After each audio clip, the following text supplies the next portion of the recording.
شرور أنفسنا ومن سيئات أعمالنا من يهده الله فلا مضل له ومن يضلل فلا هادي له أشهد أن لا إله إلا الله وحده لا شريك له أشهد أن محمدا عبده ورسوله أما بعد قال تعالى في الكتاب الكريم أعوذ بالله من الشيطان الرجيم بسم الله الرحمن الرحيم يا أيها الناس اتقوا ربكم الذي خلقكم من نفس واحدة وخلق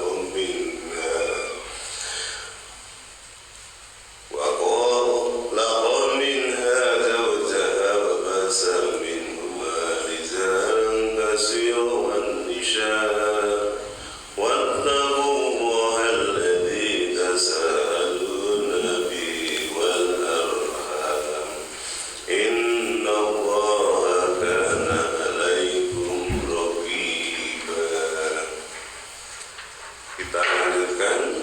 Allah juga sudah menyampaikan yang Arum 21. A'udzu billahi minas syaitonir rajim.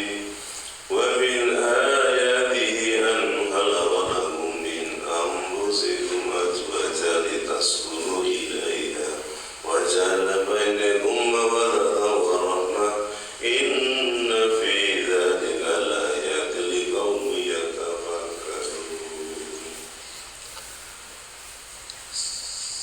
Serta salam dan salawat kepada junjungan kita Nabi Agung Muhammad Sallallahu Alaihi Wasallam. Alhamdulillah yang dirahmati oleh Allah, alhamdulillah. Tadi sudah disampaikan oleh Ustaz Agus, kita masih diberi kenikmatan berupa bisa menghirup udara segar. Terbukti kita diperjalankan oleh Allah sampai ke rumahnya Allah, yaitu masjid yang luar biasa ini. Setiap habis sholat subuh kita bersama-sama untuk mendangir hati kita.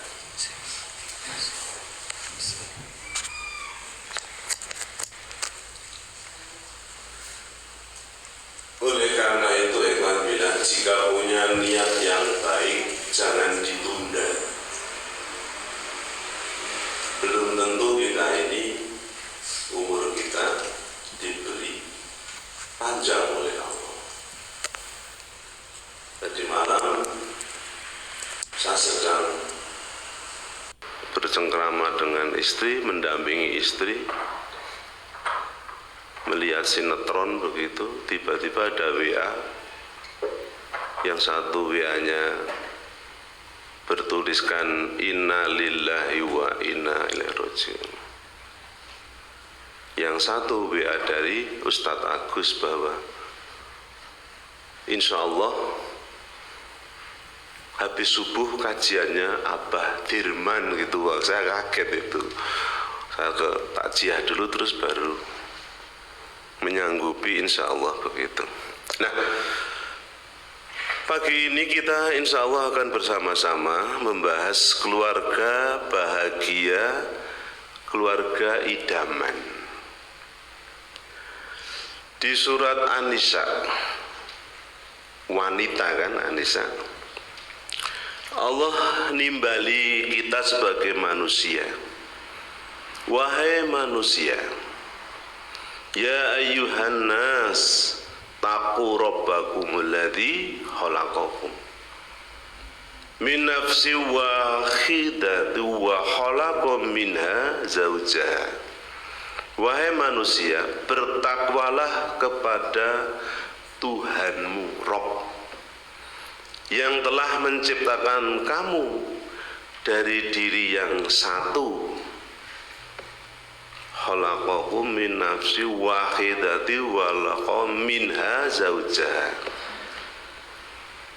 yaitu dari Nabi Adam, dan Allah menciptakan pasangannya yaitu Hawa. dari dirinya. Jadi dari tulang rusuknya ya, dari tulang rusuknya Nabi Adam. Dan saya membaca di ensiklopedia Indonesia yang tebal itu, di sana diterangkan bahwa kata-kata Hawa ini ada yang menerjemahkan sesuatu yang dirindukan, begitu. Kan cikal bakalnya nenek moyang kita kan Nabi Adam dan Hawa di surga, tadinya sendirian kan, baru terus diambilkan tulang rusuknya. Nah kita kemudian berpikir juga, oh iya berarti kalau pasangan kita ini diambilkan dari tulang rusuk kita sendiri, tulang yang katanya bengkok itu. Maka memang hati-hati kalau wanita kan, kalau dibiarin begitu ya iso bengkok-bengkok. Nek yang diluruske secara ya spontan atau keras gitu patah. Ya penuh kelembutan. Ini ya, Allah menakdirkan itu berpasang-pasangan tadi. Kita lanjutkan. Dari wahai manusia, bertakwalah kepada Tuhanmu yang telah menciptakan kamu dari diri yang satu, Adam, dan Allah menciptakan pasangannya Hawa dari dirinya, jadi diambilkan dari. Dan dari keduanya, nah, keduanya tadi sudah ada pasangannya. Allah memperkembangbiakkan laki-laki dan perempuan yang banyak. Rijalang kasiro wanisa, baik laki-laki dan perempuan. Begitu ikhwan bela. Terus ujung-ujungnya wataquwah ladzi tasya'aluna bihi wal arham. Ini sok dipakai di nanti kalau habis puasa itu sawalan nih kok, penceramah ustadz mesti menggunakan ayat ini. Jadi bertakwalah kepada Allah yang dengan namanya Allah, dengan kekuasaannya Allah yang maha itu, kamu saling meminta dan peliharalah hubungan kekeluargaan arham. Maka kita tidak boleh memutus silaturahmi ikhwan billah. Sampai ada ancaman kan kalau jutaan atau cotek-cotekan begitu, bahasa Garung begitu, 3 hari yo dilaknat atau tidak masuk surga. Oleh karena itu ya monggo. Innallaha kana alaikum raqiba. Sesungguhnya Allah itu selalu menjaga dan mengawasimu. Jadi kita ini CCTV Allah sudah dipasang di mana-mana ini. Oh, Ustadz Haji Mulyono sedang ikut majelis taklim, Abah Kuat juga demikian, dan lainnya. Jadi apa-apa yang kita perbuat itu tidak akan hilang. In ahsantum ahsan. Nah kita gabung dengan tadi, wa min ayatihi an khalaqalakum min anfusikum azwaja litaskunu ilaiha wa ja'ala bainakum mawaddah wa rahmah inna fi dzalika laayatin liqaumin yatafakkarun. Ini Allah menunjukkan kekuasaannya, kebesarannya, karena Allah adalah maha. Dan di antara tanda-tanda kekuasaan Allah, Allah menciptakan untukmu istri-istri dari jenismu. Lah nyambung kan tadi, dari dirimu sendiri begitu, dijikoke, diambil dari. Supaya apa? Di sini ada penjelasan supaya kamu cenderung dan merasa tentram kepadanya, dan dijadikannya diantaramu rasa kasih dan sayang, mawaddah warohmah, kasih dan sayang. Sesungguhnya yang demikian itu benar-benar terdapat tanda-tanda bagi kaum yang berpikir, yatafakkarun. Begitu ikhwan billah. Sing gelem berpikir, ora berpikir yo bubuk ngelengkur. Pertanyaannya begini ikhwan billah. Pak kula niku kan pun menunaikan ini Pak, Arum 21 ini Pak, sesuai Al-Quran. Wa min ayati an khalaqalakum min anfusikum azwajan litaskunu ilaiha wa ja'ala bainakum mawaddah warahmah. Ning kok kula berkeluarga kok dereng mawaddah warahmah ya? Kan kebanyakan begitu. Yang sok diskusi gitu. Nggih, jawabnya mari kita bersama-sama. Saya mencoba menjawab begini kalau ada orang yang diskusi dengan saya.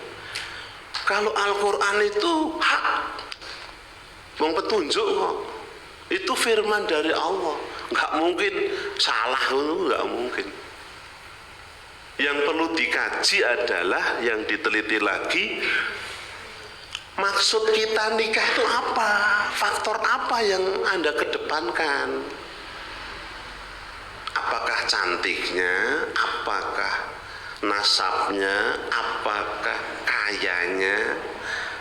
Kan yang didengung-dengungkan di hadis ini kan agamanya, begitu. Tapi ya manusiawi biasanya zaman kita masih muda itu melihat fisiknya dulu kan begitu, belum ngaji ini wong belum khatam. Nah jadi maksud saya begini ikhwan billah, jikalau ada sesuatu permasalahan, kita sudah nikah kok tidak mawaddah warahmah, tolong jangan disalahkan Al-Quran. Yang diteliti dulu diri kita ini, niatnya nikah niku meh apa ngono lho.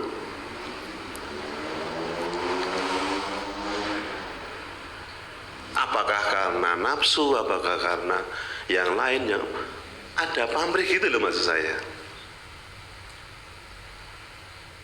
Nonton nggih. Jadi kalau ada sesuatu, kita kan nikah sudah berapa tahun, yang sudah nikah tapi yang belum ya monggo cari pasangan yang sudah usianya cukup. Pak kalau sudah berumur belum nikah, kata Rasul ya puasa. Karena puasa bisa menundukkan mata, mengurangi. Ke laptop ini. Jadi Allah itu dengan kebaikan rahmatnya, rahimnya kepada kita, mengembangbiakan hambanya manusia. Tadi diterangkan di surat An-Nisa dan Arum 21 ini, supaya manusia itu berkembang. Sebab Allah itu sangat suka yang banyak.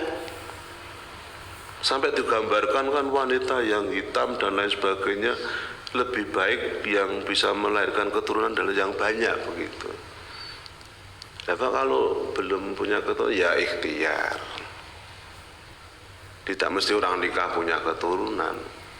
Campur tangan Allah itu sangat banyak, sangat dahsyat.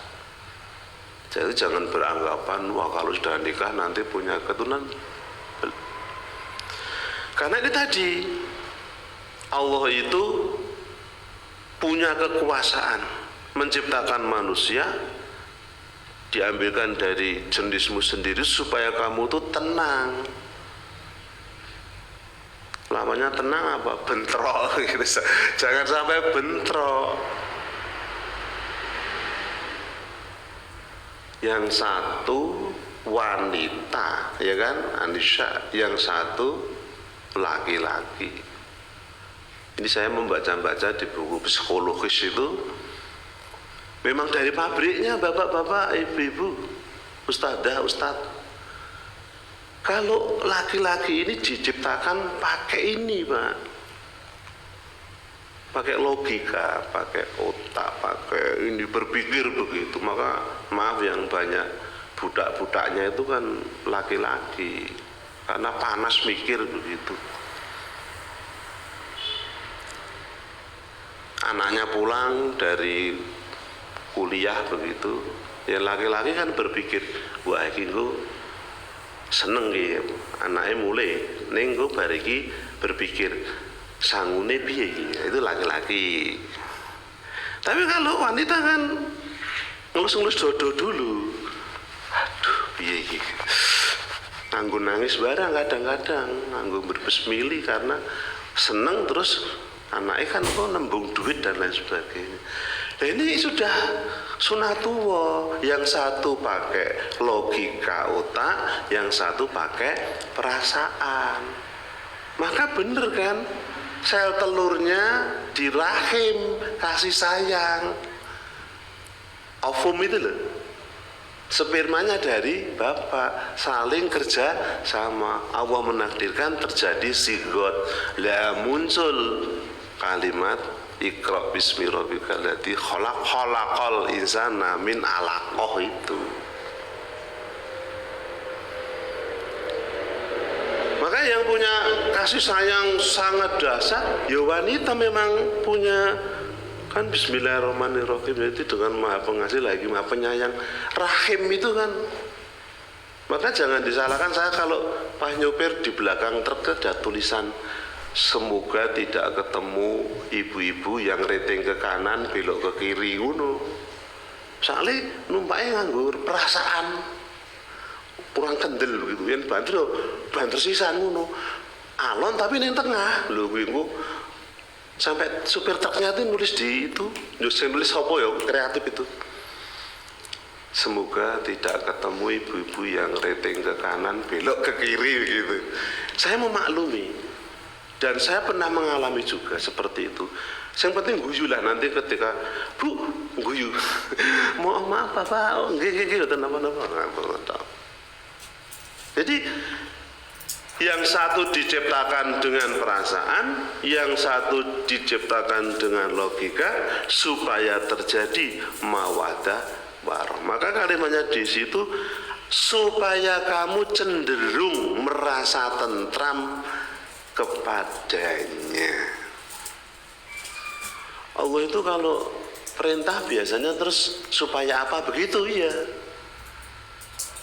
Guru juga demikian kok, kalau membuat Ustadz Haji Mulyono itu perencanaan pembelajaran itu kan menerangkan tentang opo supaya siswa dapat membedakan, menerangkan, memberi ciri-ciri ya. Itu ada kalimat berikutnya supaya. Itu tadi juga demikian. Manusia diciptakan, dipasang-pasangkan supaya cenderung. Ya ayuhan nasu budu rabbakumul ladzi khalaqakum walladzina min qablikum la'alakum tattaqun. Loh, supaya lagi, hai manusia, sembahlah Rabbmu agar kamu ujung-ujungnya bertakwa. Kurang 9 hari kan, ono supayanya lagi Mas Hadi. Ya ayyuhalladzina amanu kutiba alaikumusiyam kama kutiba alal ladzina min qablikum la'alakum tattaqun, supaya kamu takwa. Mesti ono supayane. Jadi perintah, larangan itu mesti ono maksudnya ngono lho, bukan sia-sia. Oleh karena itu mari kita senantiasa menjalankan perintah Allah kalau itu perintah. Kalau itu larangan ya awisan ampun dipun lampai, dipun tilar, ditinggal aja. Ndak usah berpikir wah ora usah. Mengapa kok seperti lagunya Roma itu, saya suka sekali syairnya Roma itu. Mengapa berzina itu haram? Karena itu cara binatang. Loh, cetha loh itu Roma-Roma itu. Mengapa minuman itu haram? Karena merusak pikiran. Loh. Ada lagi judi ya. Mau ngapa? Berjudi itu larang karena merusak keuangan. Lu cedok. Syairnya luar biasa. Oleh karena itu, ikhwan billah, mari kita pakai logika digabung dengan pakai perasaan kasih sayang, sehingga kita nanti kalau ditakdirkan punya keluarga yang banyak keturunan, perpaduan antara logika dan perasaan menyatu di keluarga kita. Maka kan perintahnya ku anfusakum wa ahlikum naro, jagalah, peliharalah dirimu dan keluargamu dari api neraka. Saya pernah ditanya itu, Ustadz, itu kok kalimatnya Al-Quran kok malah peliharalah dirimu dari api neraka. Berarti perasaannya yang bertanya tadi, berarti awake dhewe kok nyemplung neraka? Bukan. Peliharalah itu kan jaga, dijaga, dipelihara, dijaga. Jadi jangan sampai keluargamu, dirimu dulu, baru keluarga, itu tersentuh api neraka. Dan ini ada suatu ilustrasi, ikhwan billah, bahwa ada keluarga itu seorang eksportir, lu bayangke ikhwan billah, sultan ini. Namanya si Wulan, lanang, eksportir, masih muda.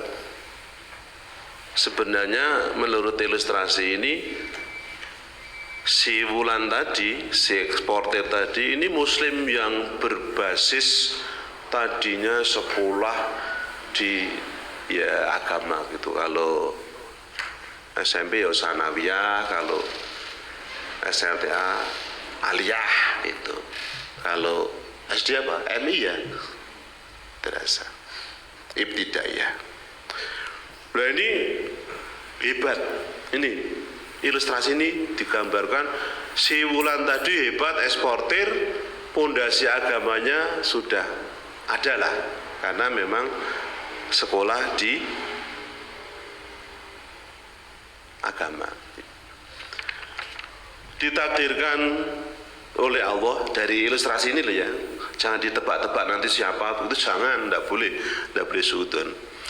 Kemudian si Wulan ini mendapatkan cewek, wanita.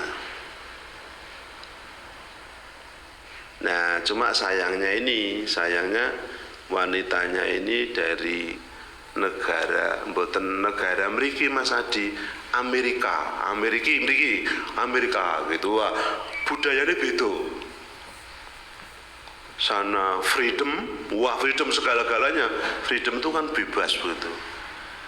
Freedom apa. Bertentangan dengan ajaran Islam, padahal si Wulan si Alanang tadi sudah punya pondasi, namun pasangannya tidak seirama. Yang satu sibuk, yang laki-lakinya, orang eksportir kan sibuk. Yang putri karena tidak sejalan, mengembangkan kebiasaannya lah. Betul Mas Adi, kalau mau melihat orang itu tipenya apa, lihatlah temannya Mas. Oh, di sini temannya kok sama Ustadz Agus, waduh, ayam gitu. Berarti terarah ini.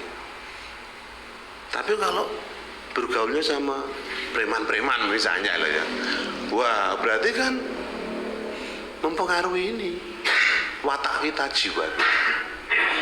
Jadi kalau mau ingin melihat orang itu orang apa toh, lihatlah temannya. Dan saya membaca-baca di buku psikologis juga, pengaruhnya lingkungan, pengaruhnya komunitas, pengaruhnya di luar rumah itu lebih banyak, ikhwan billah. Saya membaca itu. Ya ada gabungan memang. Bahkan saya menemukan kalimat-kalimat begini, jika anakmu kamu didik dengan kekerasan, itu di luar lebih keras lagi. Jika anakmu kamu didik dengan tuntutan-tuntutan supaya berhasil terus, tidak jujur di luar, itu psikologis loh. Apapun ditempuh supaya sukses gitu. Tapi kalau keturunanmu kamu ajar dengan ya kelembutan, demokrasi, insya Allah di luar itu dia pemaaf. Wah, luar biasa nih para peneliti-peneliti itu. Ternyata kelihatannya betul loh. Kalau kita dituntut-tuntut di rumah, itu bisa grogi di luar tuh jadi nervous gitu. Angger pidato mungkin keringetnya sak jagung-jagung karena tertekan sih dia, pressure. Tapi kalau ada kebebasan, insya Allah Allah memberi daya, memahamkan. Ya oleh karena itu kalau kita punya keturunan, ampun ditekan-tekan nggih. Aja dituntut-tuntut kudu berhasil, ya boleh berhasil tapi jangan dikutu-kutu, jangan. Itu kan titipan dari Allah. Saya membaca lagi, tidak ada orang bodoh yang ada masa peka belum sampai, adanya itu. Maka saya kalau ngandani guru-guru, ojo galak, ojo maksa-maksa, didoakan. Ini titipan Allah. Tidak ada orang bodoh, tidak ada. Dan Allah menciptakan gagal produk itu tidak ada. Adanya masa peka belum sampai. Kan ada orang yang pandainya di SD, mungkin di SMP lebih pandai, di SJK lebih pandai, di kuliah mungkin lebih hebat lagi. Jadi masa pekanya itu belum sampai, kelihatan bodoh, kelihatan begitu. Yang ditunda insya Allah Allah memahamkan. Nah, kembali ke tadi, si Wulan, si A tadi berkeluarga dengan wanita yang tidak seirama. Otomatis karena budayanya lain, maksud hatinya lain, bentrok. Nah ini bentrok. Dan bentroknya ini di sini ditulis si membuat ilustrasi tadi. Dikatakan istrinya bawel, apa istri bawel ya? Wah wawalang, betul-betul. Anak pun rewel, keluarganya berantakan. Masya Allah. Bayangkan, laki-laki itu sukses karena dorongan pasangannya. Betul. Ini anggar ning omah kok berantakan, laki-laki kehilangan energinya. Maka saling menginduksi. Jadi kalau doa istri, support dari istri, insya Allah laki-laki itu hebat tenan, semangatnya hebat. Tapi anggar di rumah runyam, apalagi terus di kantor apa-apa jadi pimpinan dan sebagainya, itu iso terbawa-bawa. Bisa terjadi guru juga demikian, tanggal tua nang omah runyam, muridnya nakal-nakal, gampang nesu ki. Mulane aku sok uling sama muridnya, yen tanggal tua aja nggodho guru, sensitif. Gitu ya Pak, iya hati-hati.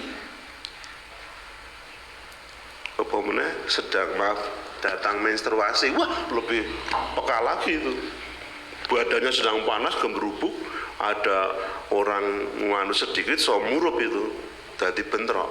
Lah oleh karena itu ikhwan billah, keluarga yang tadi diilustrasikan ini kan kalau disimpulkan tidak mawaddah warahmah. Karena ya tadi yang satu sudah bagus, cuma ada cumanya, tapinya sibuk. Yang putri dari negara lain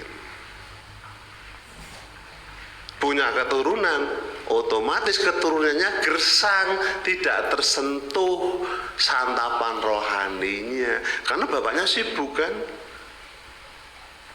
Ibunya nggak punya ilmu seperti itu. Padahal madrasah pertama anak ini dari ibu. Maka coba tuh Mas Adi di Matke itu, kalau dulu ibunya ngandung gitu, sering jengkel, anaknya desen loh Pak, itu bisa terjadi tuh. Jadi dari kandungan itu sudah Allah tuh sudah mewarnai hatinya ibu tadi. Maka kalau sedang hamil ya dibuat nyaman ibunya, jangan di Mas kula anu nyidam napa durian wis langsung tukoke ngono wae, larang sejuta ora apa-apa. Soalnya ini menyangkut anak ini. Oh, zaman ben anggar ora keturutin nyidamnya, itu anak iso ngiter. Ngecas wae dan lain sebagainya. Itu katanya, aku enggak tahu. Yang jelas dari kandungan sampai lahir ini warna ibunya, warna orang tuanya mewarnai. Maka orang-orang sering mengatakan tidak jauh buah itu jatuh dari pohonnya, kecuali kentir di alur loh ya. Maka kalau ada keturunan kita nakal, keturunan kita belum jejak, itu jangan disalahkan 100% loh. Introspeksi kita lebih nakal lagi itu.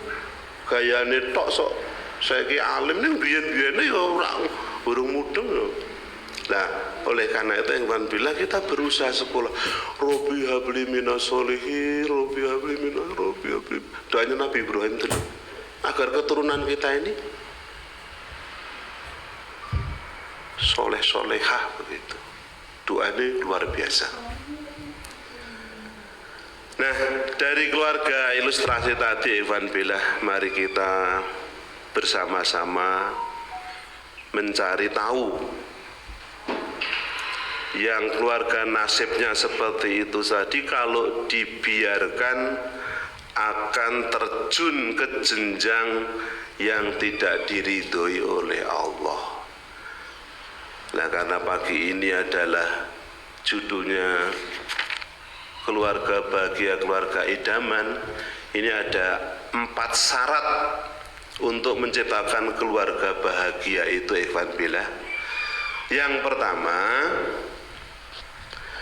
berdasarkan hadis Rasulullah Ibnu Asakir dari Ali radhiyallahu anhu, arba'i min syahadatil mar'i antakuna zaujatuhu solehata wa auladuhu abrara wa khalatuhu solihin wa rizquhu fi baladih. Kalau di letterlekan ke bahasa Indonesia ya begini, ada 4 hal yang menjadikan seseorang akan merasa bahagia. Monggo, itu menjadi resep kita ini. Ada 4 hal yang menjadikan seseorang akan merasakan kebahagiaan. 1, istri yang solehah. Wah, lagunya Rhoma Irama lagi nih, masuk ini. Perhiasan dunia adalah istri solehah. Kalau sudah punya pasangan seperti itu, maces rasanya segala-galanya. Tidak seperti keluarga tadi yang berantakan tadi. Yang pertama itu Ikhwan Billah, kebahagiaan akan dirasakan seseorang manakala istri yang solehah. Yang kedua, anak-anak yang selalu berbakti. Melihat saja loh, tidak diberi apa-apa loh orang tua tuh oleh anaknya. Melihat saja anaknya tuh akhlaknya bagus, diperintah kurota ayun, enak dipandang, manut, ces begitu. Kebahagiaan orang tua mengalir darahnya. Jadi yang kedua, anak-anak yang selalu berbakti, always, selalu. Kemudian yang ketiga, pergaulannya dengan orang yang baik-baik. Ya tidak hanya anaknya ya keluarga itulah, pokoknya ibunya, keturunannya, pasangannya. Ini bergaulnya dengan orang-orang yang baik-baik. Yang keempat, dan mata pencariannya diperoleh dari negeri sendiri. Ini hadis. Lah monggo, ya memang kalau tidak pisah, satu keluarga selalu berkumpul, apalagi baiti janati, keluargaku, rumahku, surgaku, sering untuk membaca Al-Quran, surat tahajud dan lain sebagainya, keluarga kita mendapat hidayah, insya Allah kebahagiaan itu mengalir. Tapi kalau salah satu tidak ada, ya faktor karena takdir apa bagaimana, ikhtiar mencari rezeki berbeda-beda. Ada yang bisa digambarkan di sini, makanya yang baik di negeri sendiri, artinya kumpul gitu loh. Kalau bisa, kalau terpaksa ya, yang penting niatnya, imana amanu biniyat. Nah, istri yang solehah itu menciptakan keluarga yang bahagia. Faktor istri yang berkarakter sangat solehah itu sangat didambakan oleh pasangan, yaitu suaminya. Nah, ini memberitahu kepada ustadzah kita, para jamaah yang wanita ini, oh ternyata kalau wanita solehah itu bisa membuat tentram pasangannya. Ini kalau kebalikannya malah jadi kebalikannya, runyam, tidak tentram. Untuk itu, bagi calon pemimpin rumah tangga laki-laki tadi seperti si Wulan tadi, yaitu calon suami harus pandai-pandai memilih pasangannya. Lah Pak, kula pun nikah dangu, ya wis kadung wis berdoa wae karo dikelola, dilestarikan kasih sayang itu. Rasulullah SAW memberi petunjuk tentang pemilihan jodoh. Nah, ini bagi yang belum punya pasangan ini. Disebutkan dalam sebuah hadis riwayat Muslim dan At-Tirmidzi melalui sahabat Jabir radhiyallahu anhu. Anal mar'ata tungkahu ala diniha wa maliha wa jamaliha fa'alaika bidatidin. Bahwa wanita itu dinikahi karena pertimbangan agamanya. Dari awal tadi sudah saya sampaikan. Jadi bagi calon-calon pimpinan tadi, suami kalau memang belum punya pasangan itu kalau memilih, ya yang dipilih dikedepankan agamanya, grade yang paling tinggi, level yang paling atas. High, middle, under. Di atas sendiri adalah agamanya. Kemudian yang kedua, hartanya. Yang ketiga, kecantikannya. Maka prioritaskan atau utamakan agamanya. Jadi yang milih niku nggih agamane, hartane, cantike. Lah niku sing kalau di grade begitu, di ranking wonten lah bahasa sederhananya, di ranking itu yang paling the best adalah yang nomor satu agamanya. Betapa indahnya dunia ini apabila dihiasi dengan wanita solehah.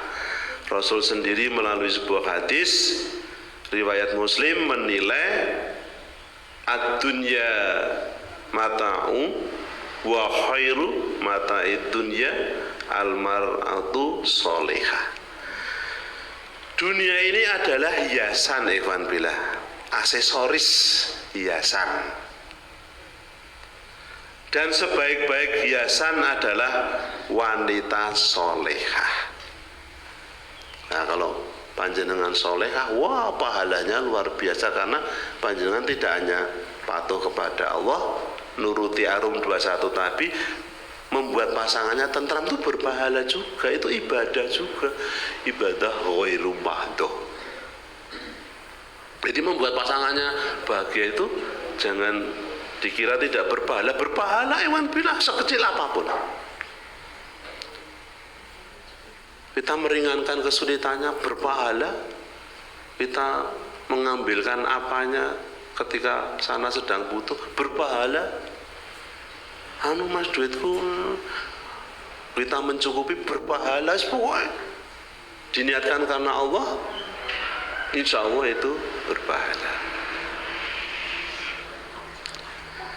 Nah, sebagai ciri khas istri solehah juga di dalam Al-Quran surat An-Nisa 34 ikhwan billah. Monggo itu dibuka surat An-Nisa 34. Fasolihatu qani'ah hafidhah lil ghaibi bima hafidhah. Istri solehah adalah istri yang taat kepada Allah dan suaminya. Orang sering menyebut qurrata ayun itu dipandang menyenangkan, diperintah tidak bantah. Ya monggo panjenengan ikhtiar begitu bagi yang sudah punya pasangan. Nah, dalam hal ini Rasulullah juga menguatkan istri solehah adalah istri yang apabila kamu lihat dia tampil mempesona, bila kamu suruh dia taat, apabila kamu tinggal dia selalu menjaga diri dan hartamu. Ini al-hadis. Ya memang begitu, sudah dipasang-pasangkan oleh Allah. Kemudian yang kedua, anak-anak yang selalu berbakti. Yang tadi istri solehah, yang kedua anak-anak yang hormatilah anak-anakmu dan baikkanlah pendidikan mereka, karena anakmu merupakan karunia Allah kepadamu. Jadi kalau sudah punya keturunan, maaf, ampun jorok lowor, harus diberi makanan yang halal dan thayyib. Halal itu ya tidak tercampuri hal-hal yang haram, kan begitu kan? Halal. Thayyib itu apa? Ya nilai gizinya itu memenuhi. Thayyib. Maka kita punya keturunan harus diberi asupan yang halal dan bergizi agar ya perkembangannya bagus. Di samping itu, baikkanlah pendidikan mereka. Jadi di sekolah ke karo di ngajeki, yo kon ngaji, yo kon sekolah. Maka kurikulum sekarang ini ya luar biasa ini. Ada diagnostik, diferensi, kolaboratif, dan tes formatif. Wah, ini kurikulum sekarang ini menurut Pak Makarim ya kurikulum IKM, implementasi kurikulum merdeka begitu. Kebutuhan anak itu berbeda-beda, tidak bisa digeneralisasi. Ada yang tadi high, ada yang middle, tengah-tengah, ada yang under. Daya tangkapnya itu di bawah. Sampai ada program sekarang ini inklusi, ya begitu. Berkebutuhan khusus tidak boleh harus sekolah sana, di SLB, SLBC. Tidak, sekarang harus diterima. Dulu saya pernah membidangi tentang itu. Di Wonosobo ini adanya SLB dan SLC, SLBC. Tidak ada, tunanetra tidak ada. Adanya bisutuli dan tunagrahita, ora iso ngrahita, SLBC. Saya pernah menangani itu. Jadi inklusi ini bukan Allah gagal produknya cacat, itu gagal, bukan. Memang sesuai kebutuhannya harus kita sama-sama perlakuannya. Nah ini tadi harus keturunan kita ini mendapat pendidikan, karena surat yang Al-Alaq itu kan begitu. Iqra bismi rabbikal ladzi khalaq khalaqal insana min 'alaq iqra wa rabbukal akramul ladzi 'allama bil qalam. Dengan tulis menulis, dengan sinau, dengan ngaji dan lain sebagainya, manusia jadi dewasa, pandai. Insya Allah nanti kalau sudah dewasa, dia selamat dunia akhirat. Jangan meninggalkan keturunan yang lemah, yang bodoh. Ya kalau orang bodoh ya maaf, langsung dibodohi wong liya. Jadilah manusia yang dewasa. Dewasa di masyarakat, dewasa di agama, dewasa di keluarga, dewasa pokoknya dewasa itu tidak berdasarkan umur ya, maaf. Atas dasar saya membaca-baca itu, kedewasaan tidak atas dasar umur tok loh, umur loh. Kedewasaan karena proses hidup yang mungkin ya bagus, akhirnya walaupun umurnya belum tua, dewasanya ada. Sing wong tua ora dewasa ya ono. Ono. Lah oleh karena itu monggo anak-anak kita ini kita beri pendidikan, baik pendidikan formal atau non formal, dan ngaji ini penting, pondasi dia. Yang terakhir Ikhwan Billah, pergaulannya yang baik-baik. Seseorang itu mengikuti paham temannya, maka lihatlah dengan siapa ia berteman. Kemudian yang terakhir kali, mata pencarian di negeri sendiri. Betapa bahagianya keluarga apabila memiliki predikat soleh solehah dan anaknya menjadi anak yang soleh yang selalu berbakti kepada kedua orang tuanya. Ada doa Ikhwan Billah sering kita mendengar, Robbana hablana min azwajina wa dzurriyyatina qurrata a'yun waj'alna lil muttaqina imama. Kita ulangi, Robbana hablana min azwajina wa dzurriyyatina qurrata a'yun waj'alna lil muttaqina imama. Ini kalau diterjemahkan, ya Allah, ya Allah, anugerahkan kami, istri-istri kami, keturunan kami sebagai penyenang hati kami, dan jadikanlah kami imam bagi orang-orang yang bertakwa. Demikian Alhamdulillah yang bisa saya sampaikan. Alhamdulillah atas izin Allah, Allah memberikan rezeki siraman rohani di pasca sholat subuh ini. Semoga Allah mencatat sebagai amal yang baik kepada kita. Bila ada salah, mohon maaf yang setulus-tulusnya. Mari kita tutup dengan doa majelis. A'udzubillahi minasyaitonirrajim. Bismillahirrahmanirrahim. Subhanallahumma wa bihamdika asyhadu an la ilaha illa anta astaghfiruka wa atubu ilaik. Wassalamualaikum warahmatullahi wabarakatuh.